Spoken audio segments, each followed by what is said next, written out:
the fuck? They come out speaking British. That would be fun if we both, like, if you had an elective surgery to swap balls with a good buddy. Like, I love you so much, I want to swap a ball with you. Yep. And we both swap. We just don't know which one it's going to be today. You never know. It's like, because I had a gay couple that were friends that lived down the street from me, and they had a kid with a surrogate, and they shot their jizz into a cup and mixed it up.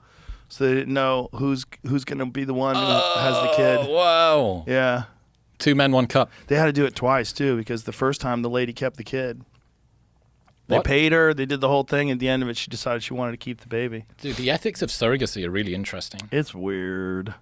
It's a weird thing. You're hiring someone to have your baby for you, and then wealthy people are doing it so they don't get their cooch stretched out. That was the Kardashian approach, right? Allegedly, that's why she did it. Well, maybe she just didn't want to carry babies anymore. She had a couple of them the normal way.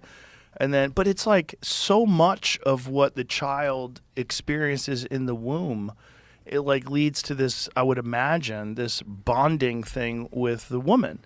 The baby's inside of you. You remember feeling the baby inside of you. It grows inside of you. Then it comes out of you and you raise it and it breastfeeds. It's like this bond is, I understand surrogacy if someone can't get pregnant, this is the only way you can have kids. I'm not saying don't do it.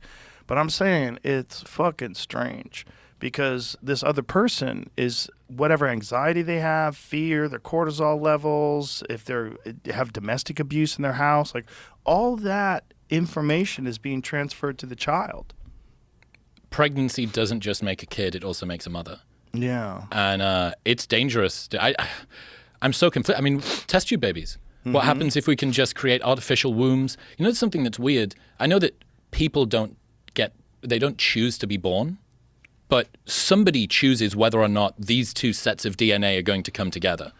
If you've just got sperm donor after sperm donor and egg donor after egg donor and artificial wombs, it gets to the stage where people kind of aren't choosing who's coming into reality that much anymore. Well, that is definitely the future.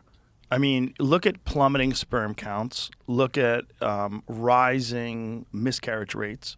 Look at the problems that people are having with microplastics and the disruption of the endocrine system and pesticides and herbicides and all these different ubiquitous chemicals that are affecting people's sperm counts and fertility. It's a real factor, and it's plummeting. If you look at like human beings from the last 60, 70 years, and you look at males in America where their sperm count used to be and where it is now, it's rapidly decreasing. There's a lot of factors, sedentary lifestyle, processed foods, but there's also environmental factors that seem to be altering the actual way a child develops in the womb. And this is Dr. Shanna Swan's work. Countdown. Yeah, which is an incredible, it's an incredible book, but it's just an incredible fact that the plastics that we use from microwave foods and water bottles and all that stuff is literally changing the development of children. It's changing the size of their testicles, the size of their penises, the anogenital distance. Yeah. The taint shrinks. It's really crazy stuff, and it replicates what happens in mammals when they do these studies with rats and hamsters, and same things happen. Well, 1/3 of all children globally are going to be obese by 2050. Jesus. That's the current trajectory. And 1 billion people worldwide are obese. So the number one form of malnutrition globally is obesity, not starvation. There's twice as many people that are obese than are starving. That's crazy. If that's not a comment on problems of abundance as opposed to problems of scarcity. Yeah, it's not even abundance, though. It's the food is so calorie rich and filled with shit. You know, that you get so fat so quick. Like if you're eating nothing but junk food and drinking nothing but soda, as I sit here with a large Diet Coke, which I usually don't drink, but I do occasionally. That is like a Diet Coke at least doesn't have the calories. But if you're having a large Coke like that, like if you have a Coke like this, what is this, a liter? This is probably a liter. 750 maybe, or a liter? Yeah, it's a liter. So how much sugar is in 1 liter of Coca-Cola? Let's find that out. Well, there's nothing in that one, right? Nothing. Which is why it's the diet. Coke. Yeah. It's just brain cancer.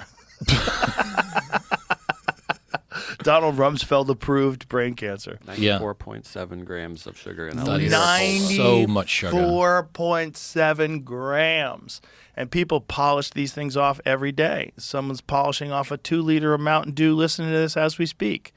So that's probably double that. So that's hundreds of grams of sugar. The big gulps.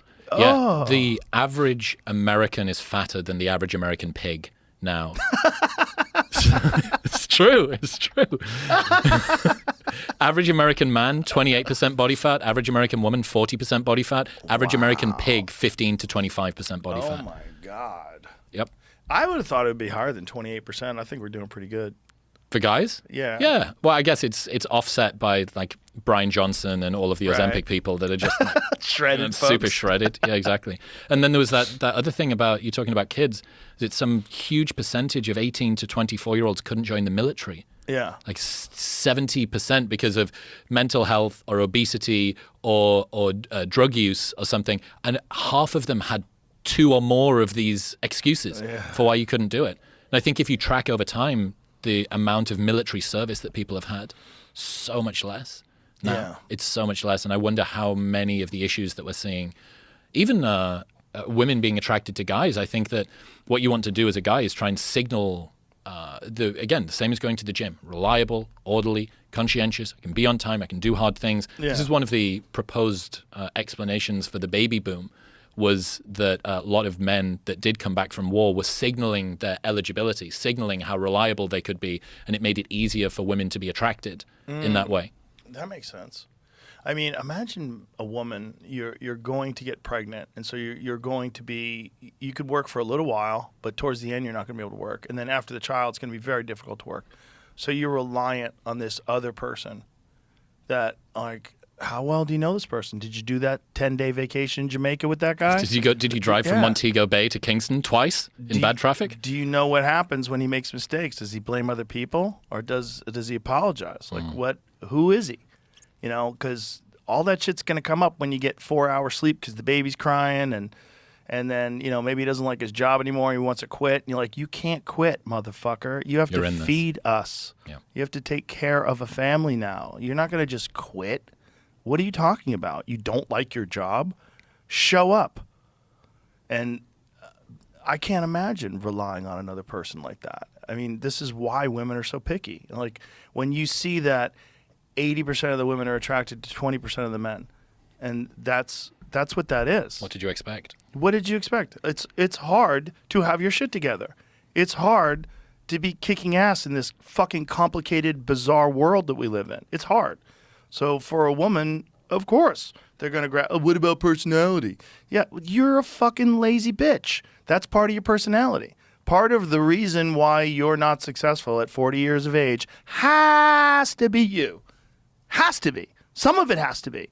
I mean, it could be a fucking avalanche of bad luck, one thing after the other, but I would like to see that you're making progress towards a better direction. But if you're stuck in this if you're stuck in this mindset of, you know, the world fucks me over, it's like never gonna, no one's gonna want to be with you. Mm-hmm. No one's gonna want to have children with you. No one's gonna be willing to rely on you to support a family.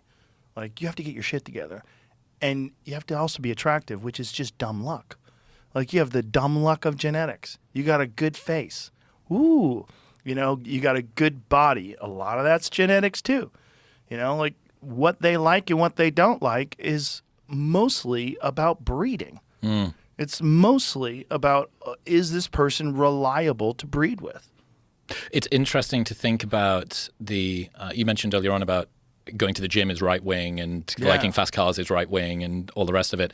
The number of liberal women that are struggling, I think, to find an eligible partner is going up, because they just can't find a guy that'll hold the door open for them, that'll treat them like a lady, that'll try and be the protector, provider, procreator thing. You go, you're talking about a conservative. You're talking about somebody who's more traditional in that way.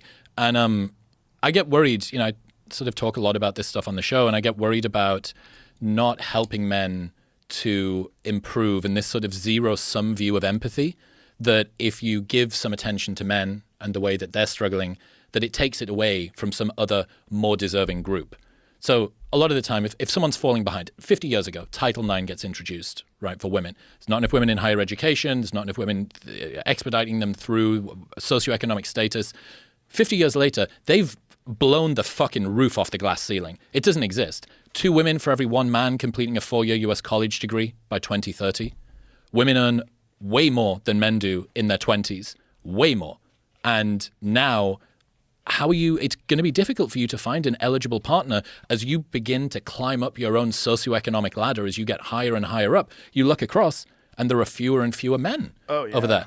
And what you think is, okay, well, typically, if a group is falling behind in society, we don't tell them to pick themselves up by their bootstraps. We spend billions of money in taxpayer-funded charities and think tanks to try and work out what's going on and to try and bring them along for the ride. That's not happening with men because vestigially for so long, men had it so good. Yeah. And now it feels like twisting the knife in some sort of karmic retribution in a way. Like this is penance that you're paying. But a lot of guys, you can look at the number of CEOs and sure, guys that outperform on the top end, yep. But that's not necessarily due to privilege. It's because putting yourself in that position to do what you need to do to get yourself to the position of being a founder, being a CEO, running a successful company is so fucking insane that most women would just choose to not go and do that. You're talking about outliers. Evolutionary psychology says that men are nature's playthings, that there's more variability. There's more male geniuses, but there's also more male retards. And it's all well and good pointing to the number of CEOs and Jeff Bezos and Elon Musk and all the rest of it. That doesn't help the guy who is really struggling and has had that run of bad luck and has been really struggling, trying to work on himself. And if women have a problem, a lot of the time we say, what can we do to fix society? Any other group. But if men are struggling, we say, what is it that men are doing where they can't fix themselves? Yeah. And in some ways that's inspiring. Like guys want that sense of like, I can fucking do this. I can do this. But it denies that there's structural problems. I think the education system for young boys is really, really tough. Getting them to sit in a classroom for 6 hours a day. It seems like females are just better at doing that. Young girls are more effective at a sort of brain-based economy, highlighting and planning ahead of the homework that they've got to do and the assignments and stuff like that. And you just roll that forward. 2 women for every 1 man completing a 4-year US college degree. And I'm not saying, let's rip women out of the classroom and out of the boardroom and put them back into the kitchen. Like, obviously not. Obviously, that's not what either of us are saying.